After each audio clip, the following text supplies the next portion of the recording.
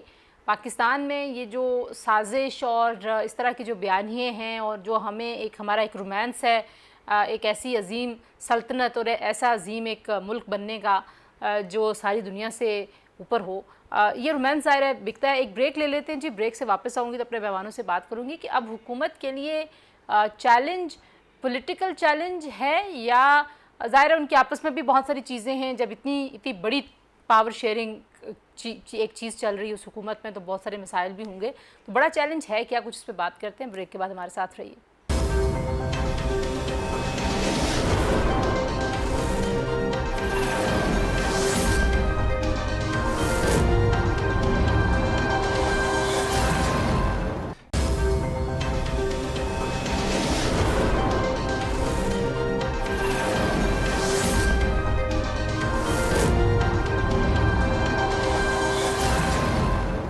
جی, programme میں ایک بار پھر آپ کو میں خوش آمدید کہتی ہوں. جی, پہلے میں نسیم سے پوچھ لوں. نسیم, آپ کے خیال میں پاکستان میں جو اس وقت حکومت ہے ان کے لیے زیادہ بڑا چیلنج ہے کیا؟ ہم بہت سارے کیسز کی بات سن رہے ہیں اور خان صاحب کیا ان سارے کیسز سے, چاہے وہ فرح گوگی کا کیس ہو, چاہے وہ توشہ خانہ کی بات ہو, فارن فنڈنگ کی بات ہو, پھر ہم نے کچھ FIRs دیکھیں جس کے اوپر خان صاحب نے اب باقاعدہ دھمکی دی ہے کہ جو FIR جس طریقے سے کاٹی جا رہی ہے جو کچھ ہوگا پھر اس کی ذمہ داری ان پہ ہوگی جو اس حکومت کو لے کے ہیں. آپ اس کو کیسے دیکھتی ہیں؟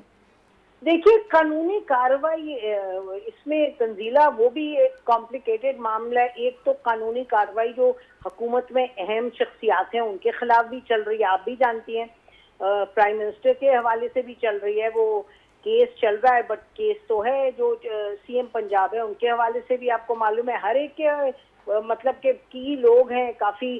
ایک اگر آپ دیکھیں کہ رانا ثناء اللہ کے حوالے سے ان سے زیادتی ہوں, لیکن اب یہ جس کے خلاف وہ کیس چلا تھا, جن کو پنڈی سے ان کے MNA تھے جن کو اب بنایا انہوں نے, حنیف عباسی جی حنیف عباسی صاحب, ان کے حوالے سے بھی آپ کو معلوم ہے کیس کورٹ میں چلا گیا کہ جی ان پہ چارج لگا تھا اور چارج وہ سسپینڈ ہو گیا لیکن ابھی کیس جاری ہے. تو میرا کہنے کا مقصد کہ یہ قانونی طور پہ اگر وہ کیس کی بات کرتے ہیں تو پھر عمران خان بھی کیس کی بات کرتے ہیں اور بہت کیسوں کی بات کرتے ہیں. تو یہ معاملہ بڑا پیچیدہ ہے گورنمنٹ کے لیے, اور یہ پہلے روز سے ہم کہہ رہے ہیں کہ اکنامک سچویشن کو ضرور کسی نہ کسی طریقے سے تھوڑا سنبھال پائیں گے, لیکن جو یہ پولیٹیکل چیلنج ہے میرا خیال ہے یہ مجھے بڑھتا ہوا ہی نظر آ رہا ہے. ٹھیک ہے, آپ کہہ رہی ہیں کہ زیادہ بڑا جو چیلنج ہے وہ پولیٹیکل چیلنج ہے. زیغم صاحب, آپ کو کیا لگتا ہے کیسے چیلنجز ہیں حکومت کے لیے؟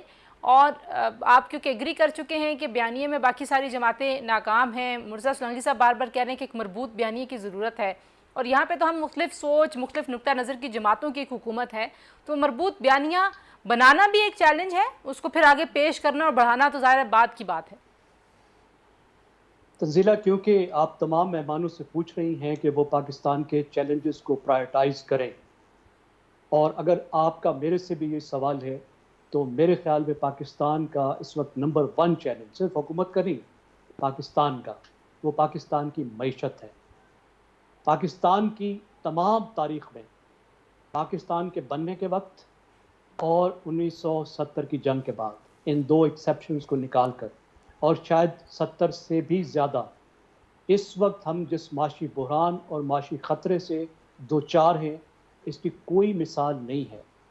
پاکستان بینکرپٹ ہو نہیں رہا, پاکستان بینکرپٹ ہو چکا ہے.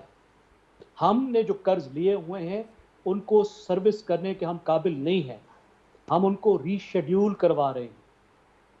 اس وقت معاملہ یہ ہے کہ آج ہی کی رپورٹ ہے ایکسپریس ٹریبیون میں کہ اس 10 ماہ میں پاکستان کا تجارتی خسارہ $39 بلین ہو چکا ہے، یعنی $39 بلین کا پاکستان کا تجارتی خسارہ ہو چکا ہے۔ یہ جو سال ختم ہوگا جون میں، اس میں $20 بلین کا ہمارا کرنٹ اکاؤنٹ ڈیفیسٹ، یعنی دوسرے ملکوں کے ساتھ جو لین دین کا خسارہ ہے وہ ہوگا۔ ہمارے پاس ڈالرز نہیں ہیں، اور جب ڈالرز نہیں ہوتے تو پھر وہ ہوتا ہے جو سری لنکا میں آج ہو رہا ہے، کیا ادویات، تیل، معمول کی جو چیزیں جو ملک کو چلانے کے لیے چاہیے وہ نہیں چلا سکتے۔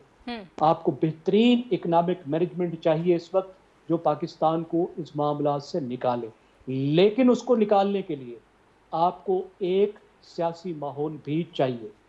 جس طرح کا سیاسی ماحول کریٹ کیا جا رہا ہے اس میں حکومت کے ہاتھ بدتے جا رہے ہیں۔ ٹھیک ہے سلنگی صاحب، جو اس میں حقائق کا ایک فقدان ہے سارے ڈسکورس میں، ایک طرف جو باتیں، ایک تو فواد چودھری صاحب کی میں مثال نہیں دوں گی، انہوں نے تو 2-3 باتیں کر کے پھر انہوں نے ڈیلیٹ کر دی ہیں، لیکن اگر پورا نیریٹو دیکھا جائے تو وہاں پہ بہت ساری چیزیں ہیں۔ شوکت ترین اور مفتہ اسماعیل کا آپس کا ڈائلاگ دیکھ لیجئے، حماد اظہر اور باقی ان کے لوگوں کے ڈائلاگز دیکھ لیجئے، پھر WHO کی ایک رپورٹ آئی ہے، تو حقائق کا فقدان ہے۔ اس کا کیا حل ہے؟ یہ لاسٹ کامنٹ میں آپ سے چاہ رہی ہوں، اس کا حل کس کے پاس ہے؟ کیا میڈیا نے یہ کام کرنا ہے یا جو ابھی حکومت آئی ہے اس کو یہ کام کرنا چاہیے؟ میڈیا نے وہ کام کرنا ہے جو اس کو کرنا چاہیے، جس کے کرنے کی کوشش کی گئی تھی عمران خان کے دور میں اور ان کو دیوار سے لگایا گیا۔ جو بنیادی کام ہے وہ تو حکومت نے ہی کرنا ہے، پولیٹیکل مینجمنٹ بھی ان کو کرنی ہے، اکنامک مینجمنٹ بھی ان کو کرنی ہے، فارن پالیسی کے جو چیلنجز ہیں ان کو بھی انہوں نے ہی میٹ کرنا ہے، اور باقی تمام لوگوں کو ایک سپورٹیو رول ہے جو ان کو کرنا ہے۔ اب بات یہ ہے کہ جس راستے پر عمران خان چل پڑے ہیں، کیا وہ اس کے لیے موزوں ماحول ہے؟ کیا وہ ان کو سبوتاج کر پائیں گے، نہیں کر پائیں گے؟ اس کے بارے میں بہت یقین کے ساتھ تو نہیں کہا جا سکتا، لیکن امید رکھنی چاہیے کہ یہ جو بحران ہے اس سے ہم نکل جائیں گے۔ بہت شکریہ مرزا سلنگی صاحب، زیغم خان صاحب، نسیم زارع صاحب، آپ نے تینوں مہمانوں کی گفتگو سنی جی۔ خان صاحب بیانیہ تشکیل دینے کے ماہر ہیں، لیکن اب نیکسٹ ان کے لیے کیا ہے؟ اگر وہ یہاں پہ ایک لانگ مارچ لے کے آ جاتے ہیں، عوام کا سمندر لے کے آ جاتے ہیں، وہ پہلے بھی آئے تھے، 126 دن کا دھرنا دیا تھا، حکومت نے اپنی مدت پوری کی تھی، کس پہ دباؤ پڑے گا؟ کیا حکومت واقعی دباؤ میں آئے گی، الیکشن کا فیصلہ جلد کرنے کی کوشش کرے گی، یا جو ابھی تک ان کی ایک ہمیں اسٹریٹجی نظر آتی ہے کہ وہ صرف اپنی جو مینجمنٹ ہے، گورننس کے معاملات کی، اسی پہ فوکس رکھیں گے؟ تو یہ تو آنے والا وقت ہی بتائے گا جی۔ بہرحال ہم نے آپ کے سامنے ایک تجزیہ پیش کیا، بیانیے کی جنگ ہے، بیانیے کا مقابلہ ہے۔ اگر ایک طرفہ بیانیہ بہت ایگریسو ہے، اس کا شور بہت ہے، اس کو پیٹا بہت جا رہا ہے، اور یہ ایک نون فیکٹ ہے دنیا کی تاریخ میں کہ اگر غلط بات کو بھی اتنی دفعہ کہا جائے کہ کبھی کبھی جن لوگوں کو معلوم ہو کہ یہ غلط ہے وہ بھی اس پہ یقین کرنے پر مجبور ہو جاتے ہیں۔ تو اس وقت پاکستان میں سچ اور جھوٹ کے حوالے سے کچھ ایسی فضا بنی ہوئی ہے، تو اس پہ ہم کبھی ایک اور نشست میں سچ اور جھوٹ کی اس فضا میں کیا بہتری ہو سکتی ہے، کیا مڈل گراؤنڈ ہو سکتی ہے، اس پہ بھی بات کریں گے۔ آج کے لیے اتنا ہی، اپنا بہت سارا خیال رکھیے جی، اللہ حافظ۔